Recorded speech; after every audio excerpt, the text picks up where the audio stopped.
한결의 사설, 노사정 합의 불발, 민주노총 코로나 위기 직시해야입니다.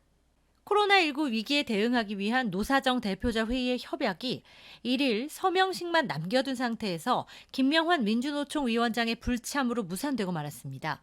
이날 민주노총 일부 구성원은 협약안 의결을 위해 열린 중앙집행위원회 회의장에서 김 위원장의 서명식 참석을 물리적으로 막았습니다. 지난 2달 동안 지난한 협상을 거쳐 어렵사리 마련한 협약안도 앞날을 내다볼 수 없게 된 겁니다.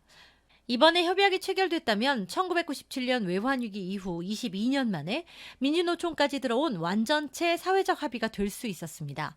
그동안 사회적 대화의 역사는 실패의 연속이었으나 이번에는 분위기가 사뭇 달라 기대를 모았습니다. 사회적 대화에 부정적이던 민주노총이 원포인트 대화를 먼저 제안한 데다 노동계와 재계 모두 사회적인 대타협이 절실했기 때문입니다. 그런데 먼저 대화를 제안했던 민주노총의 내부 갈등 탓에 최종 단계에서 협약이 깨졌으니 당혹감을 넘어 개탄스럽기까지 합니다. 30일 노사정이 작성한 협약안에는 올해 안에 특수고용 노동자까지 포괄하는 전국민 고용보험 입법 추진, 고용유지를 위한 노사 간 노력과 정부의 지원 강화 등이 들어있었습니다.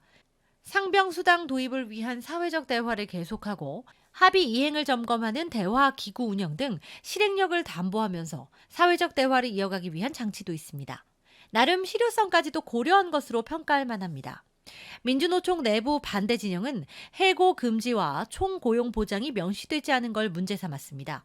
노동계 입장에선 반드시 관철하고 싶은 요구라는 점을 이해하지 못하는 바는 아니지만 대화와 합의는 상대가 있는 법입니다. 민주노총 스스로 원포인트 대화를 제안했던 만큼 먼저 큰 틀에서 합의를 한 뒤 대화를 이어가며 고용 유지를 위한 노력의 내용을 구체화하는 전략을 펼 수도 있었습니다.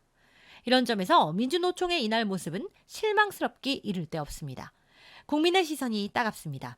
민주노총이 사회적 신뢰라는 자신을 잃지 않으려면 대표자 회의에 다시 들어가야 합니다. 2일 중집회의가 다시 열립니다. 전향적인 결과를 기대합니다. 이번 사회적 대화가 중요했던 건 특수고용 노동자 등 양대 노총 바깥의 노동 약자를 보호하는 대책이 시급해서이기도 합니다. 이들을 위해서라도 이번 서명 무산이 대화의 판을 깨는 빌미가 돼서는 안 됩니다. 정부는 협약안에 담긴 정책 과제들을 철저히 실행하면서 노사정 대화의 동력을 되살리기 위한 특단의 대책을 마련하기 바랍니다. 브리핑TV 김효정이었습니다.